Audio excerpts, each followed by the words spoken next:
দাদা সাহেব এই আদর্শ একটা লোক যত অপরাধগুলো কাজ করে যাচ্ছে তার আমি কোনো প্রমাণ করতে পারছি না, আর পারলেও বাধা হচ্ছে শ্যামা। কারণ শ্যামা তার বাবাকে এত ভালোবাসে যে তার বাবা কোনো অন্যায় করতে পারে সে বিশ্বাস করে না। কি যে করি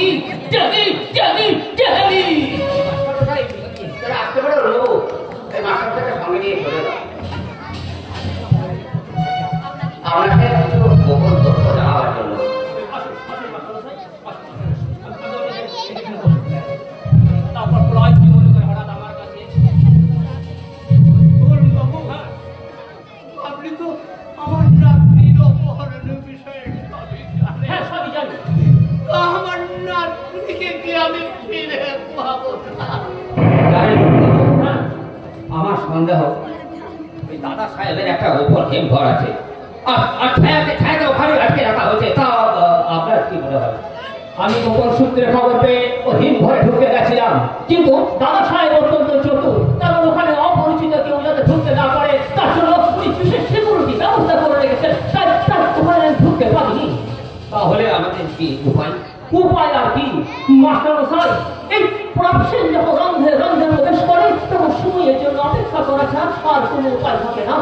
এই আমি একা আইন নিয়ে লড়তে যাচ্ছি, আর সে আইনের চোখকে উপর দেওয়া দাদারা তার কাপড় দিয়ে বেঁধে রেখেছে, আর সাধারণ মানুষকে কোনো শিক্ষিত না।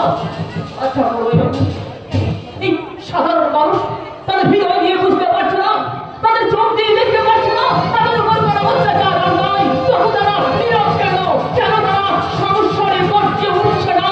কি হবে গর্জে উঠে ওই ছাত্র সে কালো চশমা পড়া হৃদয়হীন মানুষের বিরুদ্ধে? অরুণ বাবু, এই তো আমিও তো মানুষের বিরুদ্ধে নিঃস্বার্থভাবে উপকার করেছি, অন্যায়ের প্রতিবাদ করেছি, কিন্তু তার বিনিময়ে কি পেলাম অরুণ বাবু? শুধু পরাজয় আর পরাজয়।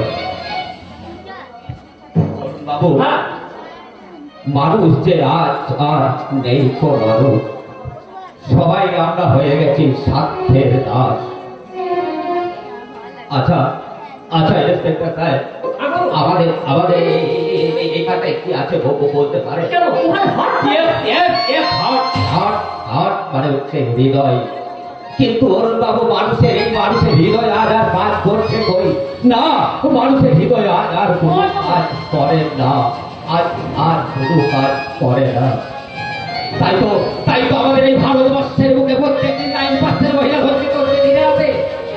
আমার রাস্তায় অ্যাক্সিডেন্ট হলে সেই মানুষটি রাস্তায় পড়ে থাকে, আর দিনের মৃত্যু যন্ত্রণার প্রহর উঠতে থাকে। অথচ আমরা সাধারণ মানুষ পাশ কাটিয়ে চলে যাই সারা ওই সারা পুলিশের ভয়ে। আর ওই যন্ত্রণার দৃষ্টি মানুষটিকে কেউ হসপিটালে দিয়ে যায় না, কেউ দিয়ে যায় না। এরপরেও কি বলতে হবে যে মানুষের হৃদয় কাজ করছে? বলুন আপনারা, এরপরেও কি বলবেন মানুষের হৃদয় কাজ করছে? তাই তো আমার মাঝে মাঝে মনে হয় মানুষের শরীর থেকে এই হৃদয়ের আপন বস্তুটা ছেড়ে কমে সাগরের জলে তোমার বুকে জমা আছে। আমি নিজের চোখে সে অন্যায় দেখে নিজে কাছে রাখতে পারছি না।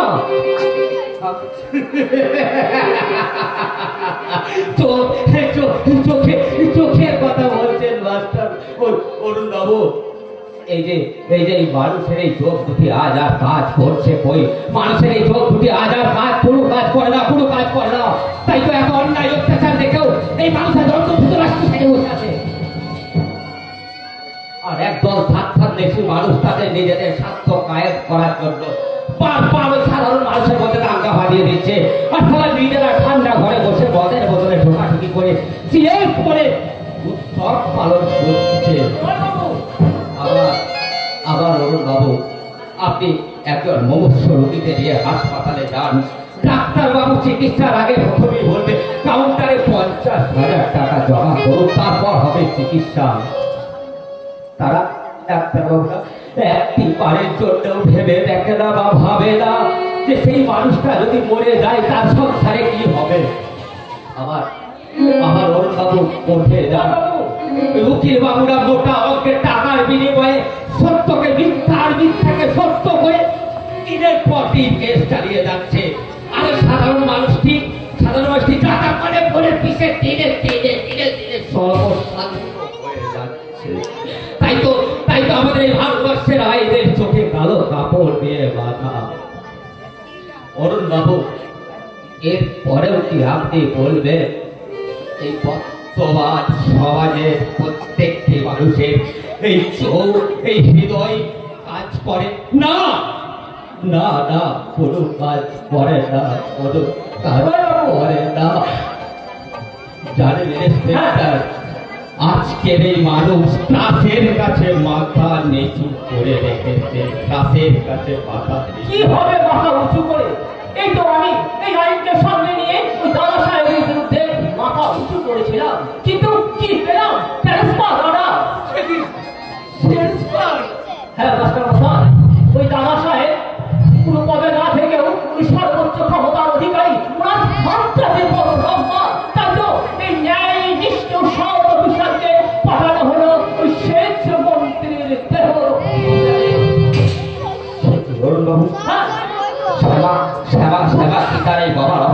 কথাগুলো জানে।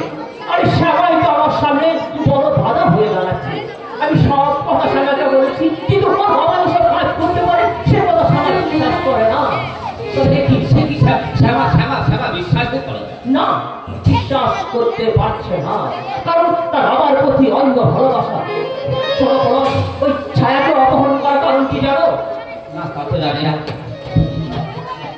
কারণ দাদা সাহেবের ধারণা ছায়া যদি তার মেয়ের শ্যামাকে তার বাবার সমস্ত কুকীর্তি কথা বলে দেয়, তাহলে